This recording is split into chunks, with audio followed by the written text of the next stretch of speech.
رب کائنات نے حضور سرور عالم صلی اللہ علیہ وسلم کی امت کو رمضان اور قرآن دیا ہی اس لیے ہے کہ رب نے اپنے محبوب کی امت کا بخشش کا ارادہ فرما دیا تھا۔ حاضرین گرامی قدر، آقا کریم علیہ الصلوۃ والسلام کے فرامین کی روشنی میں یہ بات سمجھنی بہت آسان ہے کہ سرکار نے جب اس ماہ مبارکہ کو اللہ کی رحمت کے عنوانات سے تقسیم کرنا چاہا تو اس عنوان کو اتنے خوبصورت پیرائے میں کلیئر کیا کہ سرکار نے فرمایا کہ اولہ رحمت و اوسطہ مغفرۃ و آخرہ عتق من النار۔ اس مہینے کا اول یعنی پہلے 10 دن رحمت ہی رحمت ہیں، و اوسطہ مغفرۃ، اور اس کے درمیانے 10 دن اللہ کی طرف سے بخشش کا پروانہ ملنے کے دن، اور اس کا جو آخری عنوان آقا کریم کے فرمان کے مطابق وآخرہ عتق من النار، اس کا جو آخری اشرہ ہے وہ جہنم سے آزادی کا اشرہ ہے۔ میں سمجھتا ہوں میں بھی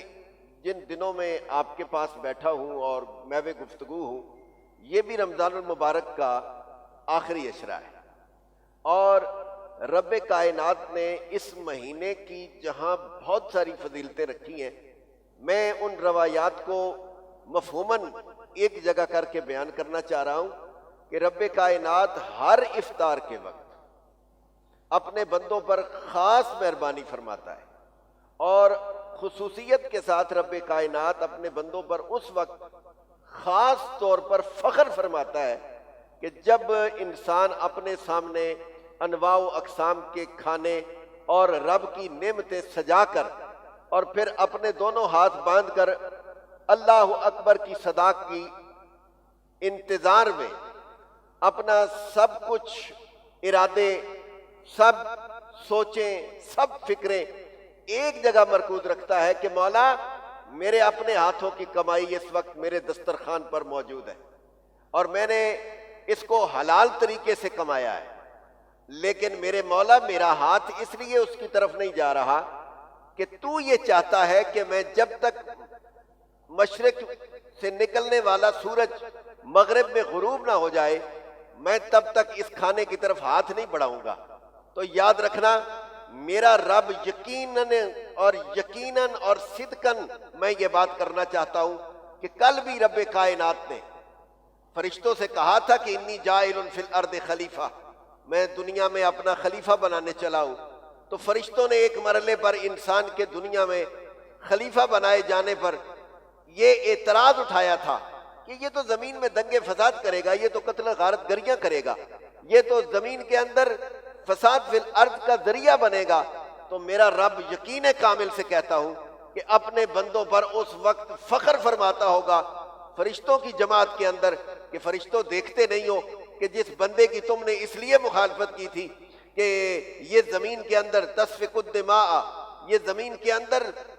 قتل و غارت گریاں اور خون کی ندیاں بہا دے گا، اور تم نے کہا تھا نحن نسبح بحمدک ونقدس لک، ہم تیری تسبیح و تقدیس بیان کرتے ہیں، لیکن آج دیکھو میرا وہی بندہ صرف میری رضا کی خاطر کوئی امر اس کے سامنے اب مانے نہیں ہے کہ یہ اپنے دسترخوان کی طرف ہاتھ بڑھائے، کائنات کی کسی طاقت کی خوشنودی کے لیے یہ ایسا نہیں کر رہا، بلکہ خالصتاً میری رضا کے لیے اور میری ذات کی خوشنودی کے لیے یہ اپنے سجائے ہوئے دسترخوان کی طرف ہاتھ نہیں بڑھا رہا۔ اور ایک بات یاد رکھیں کہ رب کائنات نے آپ کو انواع و اقسام کے کھانے دیے ہیں، آپ کو انواع و اقسام کی تمام صورتیں عطا فرمائی ہیں، اور یاد رکھیں کہ اس مہینے کے آخر میں جب ایک بڑا خوبصورت اس پر تجزیہ علماء کا آپ کو مفسرین کا بھی ملے گا، لیکن میں اس وقت حوالہ جات کی طرف نہیں جاتا، میں ٹرانسمیشن کے دورانیے کا لحاظ رکھتے ہوئے اتنا ضرور کہنا چاہتا ہوں کہ رب کائنات کے وہ فرشتے جو کبھی ملائے اعلیٰ میں سجدے کرتے ہیں، کبھی رکوعات میں ہوتے ہیں اور کبھی تسبیحات میں ہوتے ہیں، اور کبھی اللہ کو کس حال میں اور کبھی کس حال میں یاد کر رہے ہوتے ہیں، وہی فرشتے جب شب قدر ہوتی ہے، لیلۃ القدر ہوتی ہے، تو کیا قرآن اس پر گواہ نہیں ہے کہ وہاں رہنے والے ہمہ وقت اللہ کی حمد و ثنا کرنے والے جب لیلۃ القدر آتی ہے تو اللہ کو درخواستیں دینی شروع کر دیتے ہیں کہ مولا کوئی مہربانی کر دے، آج ہم زمین پہ جانا چاہتے ہیں۔ تنزل الملائکۃ والروح فیہا بإذن ربہم، یہ اللہ کا اعلان ہے کہ اللہ ارشاد فرما رہا ہے کہ اس رات کو روح الامین اپنے متبعین، اپنے مریدین اور اپنے پیروکاروں کی جماعت لے کر دنیا میں آتے ہیں۔ لیکن یاد رکھنا، لیلۃ القدر میں جبریل کا آنا روٹین میٹر میں نہیں ہوتا، کیونکہ اللہ کا قرآن اس بات پر گواہی دے رہا ہے کہ تنزل الملائکۃ والروح، اترتے ہیں، یہاں تک کہ الفاظ یہ کہتے ہیں کہ اترتے ہیں، روح بھی اترتے ہی ہے، یعنی روح الامین بھی اترتے ہیں، ملائکہ بھی آتے ہیں، لیکن بِإِذْنِ رَبِّهِمْ، اس کا مطلب یہ ہے کہ روٹین میٹر میں آج جبریل نہیں آ رہے۔ تو میں پوچھنے یہ چلا ہوں، میرے لسنر، میرے ویورز اور یقیناً قادریہ ساؤنڈ کے جتنے بھی فالورز ہیں اور دنیا بھر میں اس وقت جو آواز جا رہی ہے، میں ان سب کو متوجہ کرنا چاہتا ہوں، اور آپ کی وساطت سے یہ آواز خدا جانے دنیا کے کس کس کونے میں پہنچانے چلا ہوں۔ میں اتنا کہنا چاہتا ہوں کہ جبریل اگر تسبیح پڑھنا چاہتے تھے تو ملائے اعلیٰ میں موجود تھی، وہاں رکوع کرنا چاہتے تھے تو یہ سارے نظارے وہاں موجود تھے، اگر سجدے میں پڑھنا چاہتے تھے تو ہم یفعلون ما یؤمرون، فرشتے تو ہر وقت کرتے ہی وہی کچھ ہے جو رب کی چاہت ہوتی ہے۔ تو میرا سوال ہے، جہاں تک کوئی سن رہا ہے، جہاں تک کوئی دیکھ رہا ہے، میرا سوال ہے آخر وہ فرشتے کرنے کیا آتے ہیں؟ تو میرے اساتذہ کرام اور بالخصوص حضور مفکر ملت اسلامیہ، مجسمہ عزم و ہمت، پیکر جود مسلسل، حضرت علامہ پیر عبدالقادر رحمۃ اللہ تعالی علیہ کے ساتھ زانو تلمس طے کرتے ہوئے جب ہم نے عرض کی کہ حضرت یہ بات سمجھ نہیں آ رہی کہ فرشتے شب قدر میں زمین پر کیا لینے آتے ہیں، ہمیں آسمان کی طرف دیکھنا چاہیے تھا۔ چہ جائے کہ اس رات کے لیے فرشتوں نے اپنی عرضیاں رب کو دے رکھی ہیں کہ ہم زمین پر جانا چاہ رہے ہیں، وہ کائے کو آ رہے ہیں؟ تو انہوں نے کہا پتر، وہ تسبیحاں ادھر بھی پڑھ سکتے ہیں، تقدیسات ادھر بھی کر سکتے ہیں، وہ زمین پر اس لیے آتے ہیں، فیض رمضان کی بات کرنے چلاؤ، وہ زمین پر اس لیے آتے ہیں کہ بندہ کماتا اپنے ہاتھ سے ہے، لاتا اپنے ہاتھ سے ہے، کاٹتا بناتا گوندتا اپنے ہاتھ سے ہے، پکاتا اپنے ہاتھ سے ہے، تیار اپنے گھر میں کرتا ہے اور پھر ایک تشت میں رکھتا ہے، اس کو اوپر سے کپڑے سے ڈھانپ کر پھر چل پڑتا ہے محلے اور بازار کی طرف، پھر کسی دروازے پہ دستک ہو رہی ہوتی ہے اور جب اندر سے آنے والا آتا ہے تو کہا جاتا ہے کمایا میں نے، لایا میں نے، پکایا میں نے، اٹھا کے لایا میں ہوں، لیکن لایا تمہارے لیے ہوں۔ جبریل کہتے ہیں سونے ربا، حق ہو کی صدائیں ادھر بہت ہیں، پر میں زمین پر آج دیکھنے جاتا ہوں کہ بندے بندوں سے پیار کتنا کرتے ہیں۔ آج میں دھرتی پر بندوں سے بندوں کا پیار دیکھنے جاتا ہوں۔ رمضان المبارک اگر میری زندگی میں تقوی کو نہیں لاتا تو میرے خیال سے بیکار ہے، اور یاد رکھنا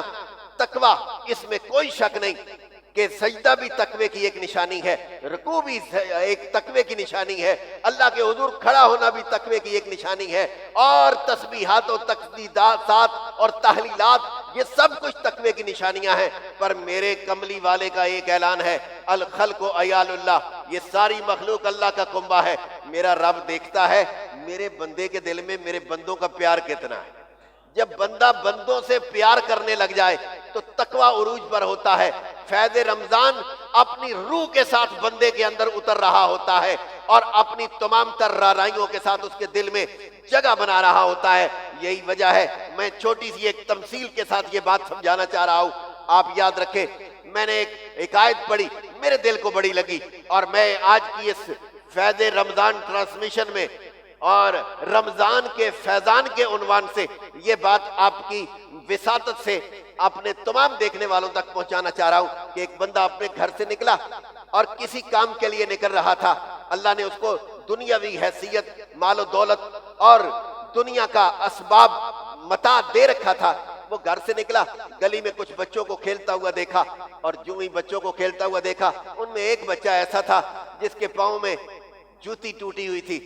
اس بندے نے اپنا کام وہیں روک دیا، اگر دفتر جا رہا تھا تو رک گیا، اگر دکان پہ جا رہا تھا تو رک گیا، اور اگر کسی کاروبار میں جا رہا تھا تو رک گیا، اور اگر کسی ڈیل پہ جا رہا تھا تو رک گیا، اور وہیں سے واپس گیا اور بازار سے ایک جوتا خریدا۔ ایک جوتا خرید کر بھاگا بھاگا آیا اور پورے مجمع سے اس بچے کو بلایا، اور بچے کو بلا کے کہنے لگا کہ پتر یہ جوتا پہن لے۔ اچھا بچے نے بھی کوئی اجنبیت محسوس نہیں کی کہ یہ کون ہوتا ہے مجھے جوتا دینے والا، یہ میرے اندر کیوں دلچسپی لے رہا ہے، یہ کیوں انٹرسٹڈ ہے. بچے نے بھی جوتا لیا، زمین پہ پھینکا اور اس میں اپنا پاؤں ڈالا. جو ہی پاؤں جوتے میں رکھا تو پاؤں اتنا حسین لگا نا، جوتے میں اس کو پاؤں اپنا حسین لگا تو وہی نگاہ جو اس نے اپنے پاؤں اور جوتے کی طرف کی اور بڑی اچھی لگی تو وہیں سے اس نے وہی نگاہ آسمان کی طرف اٹھا لی. خدا جانے ہارٹ لائن پہ رب سے اس نے کیا بات کی، لیکن جھٹ سے جب نیچے دیکھا تو جس بندے نے اس کو جوتا دیا اس سے جھٹ سے کہنے لگا چاچا جی آپ اللہ ہیں؟ اس نے کہا پتر اللہ اللہ ہے، اللہ وحدہ لا شریک ہے، اللہ احد اللہ الصمد لم یلد ولم یولد ولم یکن لہ کفوا احد. تو پھر جھٹ سے کہنے لگا اگر آپ اللہ نہیں ہیں تو اللہ کے کوئی دوست ہیں، اگر آپ اللہ نہیں ہیں تو پھر اللہ کے کوئی دوست ہوں گے. انہوں نے کہا پتر تیری فلاسفی اور تیری لاجک اور تیرے سوالات مجھے سمجھ نہیں آ رہے، ذرا آپ نے دونوں سوالوں کی تشریح کر دے. اس نے کہا چاچا جی انکل جی آج رات جب میں اپنے بستر پہ لیٹا تھا تو میں نے اپنا ٹوٹا ہوا جوتا دیکھا تھا، میں نے صرف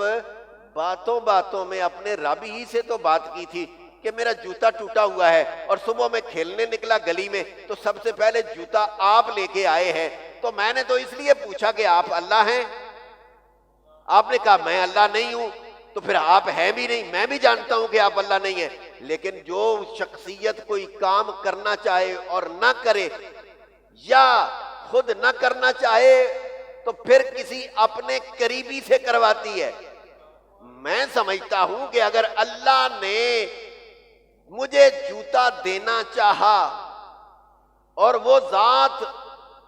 عرفہ و اعلیٰ بالا و والا ہے، میرا سوال چھوٹا سا تھا، اگر اس نے جوتا دے کر آپ کو میرے پاس بھیجا ہے تو میں نے پہلا سوال کیا، آپ نے نفی میں جواب دیا اور میرے ذہن نے بھی مانا کہ آپ اللہ نہیں ہو سکتے. لیکن پھر میں یہ پوچھنے میں حق بجانب تھا کہ آپ کوئی اللہ کے دوست تو نہیں ہیں، کیونکہ جب کوئی شخصیت خود کام نہ کرنا چاہے تو پھر اپنے دوستوں سے کروا دیتی ہے. تو پھر رب نے اگر میرا کام آپ سے کروایا ہے تو پھر میں سمجھ جاؤں نا کہ آپ کوئی اللہ کے دوست ہو. اب میں یہ بات آج کی ٹرانسمیشن کے حوالے سے کہنے میں حق بجانب ہوں کہ اس کا مطلب یہ ہے کہ کچھ لوگ بہت لمبی داڑھی اگرچہ وہ نافتہ کی کیوں نہ ہو شاید کہتے ہوں کہ میرے ولی بننے کا ذریعہ ہے، لیکن شاید کچھ چیزیں آڑے آتی ہوں، اور بہت لمبا جبہ اگرچہ وہ ٹخنوں سے بھی نیچے ہو شاید سمجھتے ہو کہ یہ اللہ کا ولی بننے کی نشانی ہے. شاید کچھ چیزیں آڑے آتی ہوں، لیکن ایک نشانی کنفرم ہے کہ اگر خیر الناس من ینفع الناس کا مصداق آپ بنیں گے، میں بنوں گا، یا کوئی راہ گزرنے والا راہ گزر کوئی اس آیت اس حضور کے فرمان کا اور اس حدیث مبارکہ کا مصداق بنے گا تو ادھر اس نے اپنا ایکٹ کرنا ہے اور ادھر رب نے اس کو اپنا ولی بنا دینا ہے. اس لیے یاد رکھیں کہ رمضان کا فیض سب سے بڑھ کر یہ ہے کہ بندے کے دل کے اندر خدا کی مخلوق کی خدمت کا جذبہ آ جائے. اور میں احادیث کے حوالے سے اگر جاؤں تو بہت لمبی ایک مضمون اپنے ذہن میں اس وقت آ رہا ہے، لیکن میں تو اتنا کہنا چاہتا ہوں کہ وہ تو ایک غریب تھا، ایک مسکین تھا، ایک یتیم ہوا ہوگا، اور حضور کا وہ فرمان کہ جب کوئی بندہ کسی یتیم کے سر پہ ہاتھ رکھتا ہے تو جتنے بال اس کے نیچے آتے ہیں اللہ کریم اتنا ثواب اس کو عطا فرما دیتا ہے. تو رمضان کے تقوی کا اصول اس بات کا تقاضا کرتا ہے کہ جہاں میرے دل میں اللہ کی عبادت کا طمع اور لالچ آئے وہاں خدا کی مخلوق کا پیار بھی میرے دل میں آئے گا. اور میں اس حدیث کو کہاں لے کر جاؤں؟ آپ تو بندوں کی بات کرتے ہیں، آپ تو انسانیت کی بات کرتے ہیں، آپ تو مسلمان بھائیوں کی بات کرتے ہیں، آپ تو اپنے رشتہ داروں کے رشتوں کے جوڑنے کی بات کرتے ہیں. میں تو اس سے بھی چھوٹی مخلوق کی بات کرتا ہوں. یہ بخاری کی حدیث ہے اور دیگر حدیث کی کتابوں میں بھی موجود ہے کہ آقا کریم علیہ السلام نے فرمایا کہ ایک بنی اسرائیل کی ایک فاحشہ عورت ناچنے گانے کے لیے نکلی اور راستے میں اسے پیاس نے ستایا، وہ کنویں میں اتر کر پانی پی کے باہر نکلی. باہر دیکھا تو کنویں کی منڈیر کے ساتھ گیلی مٹی ایک کتیا چاٹ رہی تھی. اس ناچنے گانے والی ساری زندگی اسی شعبے سے منسلک رہنے والی عورت کے ذہن میں خیال آیا یار کچھ بھی ہے مخلوق تو خدا کی ہے نا، مخلوق تو خدا کی ہے نا. کتے پر ترس آ گئے، کتے پر.